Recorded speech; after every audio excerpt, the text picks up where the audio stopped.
Samuel Carter was born with nothing, but he carried the weight of everything. Mississippi, 1940s. His skin was dark. His father bent over cotton fields until his lungs collapsed from chemicals the company never admitted using. His mother scrubbed white families' kitchens until her knuckles bled and her spine bent into a question mark. As a boy, Samuel learned quickly what the world thought of him. "Boy, you'll never make it. People like you don't own, you serve."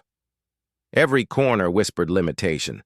Banks, schools, neighbors, even the signs nailed to trees told him where he could and could not be. But Samuel carried something. Inside, a quiet resolve that refused to bow. He took the jobs no one else wanted. Nights in steel mills, his arms trembling under molten weight. Mornings delivering newspapers. Afternoons patching roofs in the Mississippi sun. And when others rested, he studied by candlelight, tracing numbers in the margins of discarded books. Every penny saved was an act of defiance. Every exam passed was rebellion. By 20, Samuel left Mississippi with a suitcase, 2 shirts, and a vow: "I will not let this world erase me." In Texas, Samuel found more doors closed than open. Bankers laughed when he asked for loans. Realtors sneered when he looked at properties. One man spat, "Men like you don't build empires, Carter. Don't waste our time." But Samuel didn't waste time. He invested it. He bought what nobody wanted, decaying houses in neighborhoods others called worthless. Neighbors muttered, "That black man is bringing down property values." "He won't last a year." Samuel ignored them. He painted walls himself, patched roofs until his hands bled, polished floors until they shone. Slowly, tenants moved in. Families who had been denied elsewhere found dignity in his homes. The whispers changed. "He's stubborn." Then, "He's smart." And finally, "He's dangerous. He's proving us wrong." By 40, Samuel owned blocks. By 50, he owned neighborhoods. By 60, he owned acres and businesses. The boy who wasn't supposed to last had built an empire. Samuel never married. He said he was married to the work, but the truth was lonelier. He had no children of his own. That changed one winter night when he found 2 children, a boy and girl, shivering behind a bus stop. Their parents had vanished into addiction. Most passers-by walked faster. Samuel stopped. He wrapped his old coat around them, brought them into his modest house, and gave them food. That night, he gave them something greater, a name. They called him Papa, from I. Then on, Samuel worked harder. Every brick laid, every dollar saved was for them. He skipped meals so they wouldn't. He endured slurs in business meetings, smiling through gritted teeth so they could have notebooks and shoes. The neighborhood whispered, "He's a fool, raising strays." "They'll leave him." Samuel ignored them. To hear Papa erased every ache. By 70, Samuel Carter was worth $500 million. The boy told he would never last now owned what white bankers once denied him. His fortune was not for himself. He lived modestly, his shoes still polished but worn. The wealth was for the children, he told himself. They'll never know hunger. They'll never be told they don't belong. But wealth, like soil, grows weeds too. The children's laughter became sharper, their questions about his health more pointed, their smiles too quick to fade when they thought he wasn't looking. He brushed it off.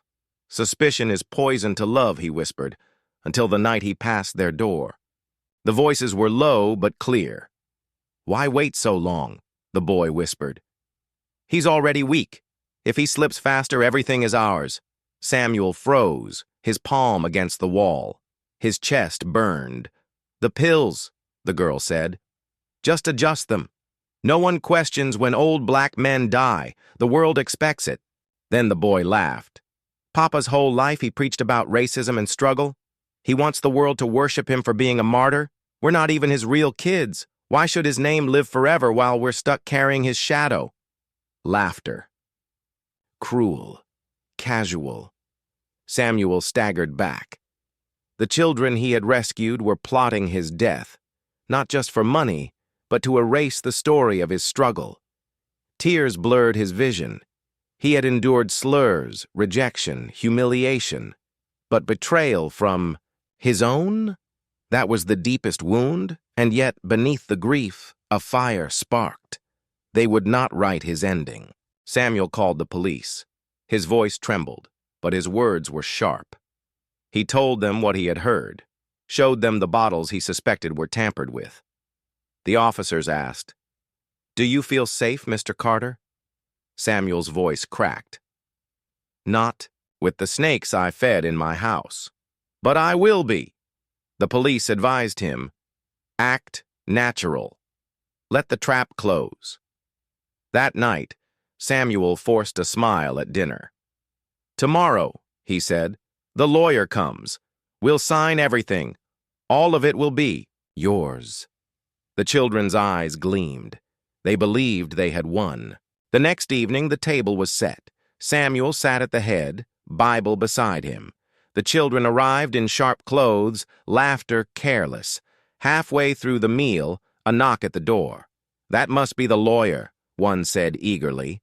But when Samuel opened it, it wasn't a lawyer. It was the police. Badges glinted, voices calm but firm.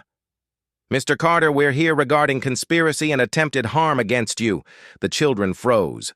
"This is a mistake," they shouted, but the evidence Samuel had provided was undeniable. As handcuffs clicked shut, Samuel whispered, "I was Papa when you were hungry. I was Papa when you were cold.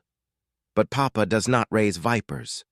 The next evening, the table was set. Samuel sat at the head, Bible beside him. The children arrived in sharp clothes, laughter careless. Halfway through the meal, a knock at the door. "That must be the lawyer," one said eagerly. But when Samuel opened it, it wasn't a lawyer. It was the police. Badges glinted, voices calm but firm. "Mr. Carter, we're here regarding conspiracy and attempted harm against you." The children froze. "This is a mistake," they shouted, but the evidence Samuel had provided was undeniable. As handcuffs clicked shut, Samuel whispered, "I was Papa when you were hungry. I was Papa when you were cold. But Papa does not raise vipers." That night, Samuel sat at his desk. In the drawer lay the will, the old one leaving everything to them. For a moment, his hand shook. He saw the boy clutching his sleeve years ago, the girl calling him Papa. Then he heard their laughter again, mocking his weakness. Samuel struck a match. The paper curled black, flames devouring their names. "You will not inherit what you tried to kill," he whispered as smoke filled the air. 2 days later, Samuel walked into Mount Zion Baptist Church Community Center.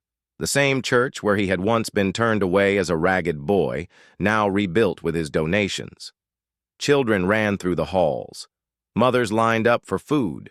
Young men studied at desks. At the front sat attorney Malik Johnson, a young black lawyer Samuel had mentored.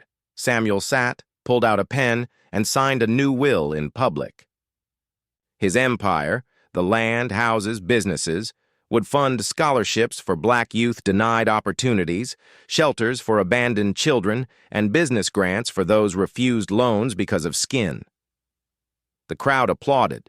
Some cried. Some whispered, "Amen." Samuel looked up and said, "They told me I'd never build. They told me I'd never last. Even my own turned against me. But I will not bow. My name will live, and it will lift those the world still tries to erase." Months later, a new youth center opened with his name carved in stone. Samuel placed his hand on the cornerstone, the rough surface steady against his palm. In the foundation, buried in cement, were the ashes of the old will. They said I'd never own. They said I'd never leave a legacy. Even my own tried to erase me. But here I stand. My name will not bow. For the first time in decades, Samuel Carter felt light.